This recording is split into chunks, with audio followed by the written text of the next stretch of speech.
Gaza വാങ്ങുകയും സ്വന്തമാക്കുകയും ചെയ്യുമെന്ന് American president Donald Trump പറഞ്ഞു. എന്നാൽ എന്ത് അധികാരത്തിലാണ് അമേരിക്ക ഇത് ചെയ്യാൻ പോകുന്നതെന്ന് ട്രംപ് വ്യക്തമാക്കിയതുമില്ല.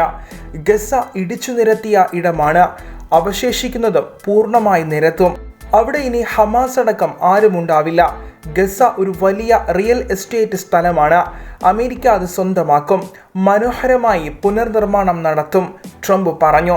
ഗസ മുനമ്പിന്റെ ഭാഗങ്ങൾ മനോഹരമായി പുനർനിർമ്മാണം നടത്താൻ മധ്യപൂർവ്വ ദേശത്തെ മറ്റു സമ്പന്ന രാജ്യങ്ങളെ അമേരിക്ക അനുവദിക്കും. എന്നാൽ ഹമാസിന്റെ മടങ്ങിവരവ് അനുവദിക്കില്ല. ന്യൂ ഓർലിയൻസിലേക്കുള്ള യാത്രയ്ക്കിടെ എയർഫോഴ്സ് വണ്ണിൽ മാധ്യമപ്രവർത്തകരോട് പ്രസിഡന്റ് പറഞ്ഞു. ഗസയിലെ 20 ലക്ഷത്തിലേറെ വരുന്ന ഫലസ്തീൻകാർ ഒഴിയണമെന്ന വാദവും ആവർത്തിച്ചു.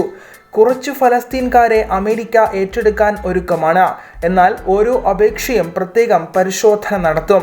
ഗസ അമേരിക്ക ഏറ്റെടുത്ത അവിടെ ഉല്ലാസ കേന്ദ്രം നിർമ്മിക്കുമെന്ന് അധികാരമേറ്റതിന് പിന്നാലെ ട്രംപ് പ്രഖ്യാപിച്ചത് രാജ്യാന്തര പ്രതിഷേധത്തിന് ഇടയാക്കിയിരുന്നു. ഈ നീക്കം അമേരിക്കൻ സഖ്യകക്ഷികളായ അറബ് രാജ്യങ്ങളും യൂറോപ്യൻ രാജ്യങ്ങളും തള്ളുകയും ചെയ്തു.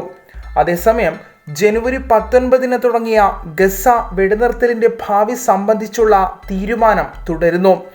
കഴിഞ്ഞ ദിവസം ദോഹയിലെത്തിയ ഇസ്രായേൽ വക്താവ് സംഘം കഴിഞ്ഞ ദിവസം തന്നെ മടങ്ങി.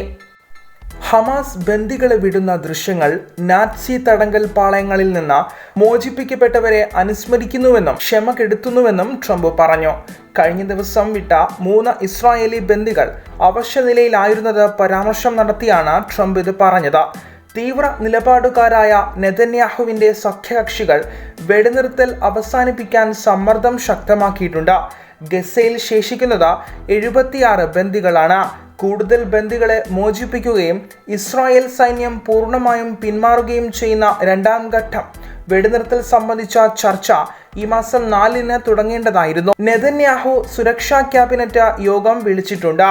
അതിനിടെ കിഴക്കൻ ജെറുസലമിൽ ദീർഘകാലമായി ഫലസ്തീൻ ഉടമസ്ഥതയിലുള്ള പ്രശസ്തമായ ബുക്ക് ഷോപ്പിൽ ഇസ്രായേൽ പോലീസ് ഉടമകളെ പിടികൂടി.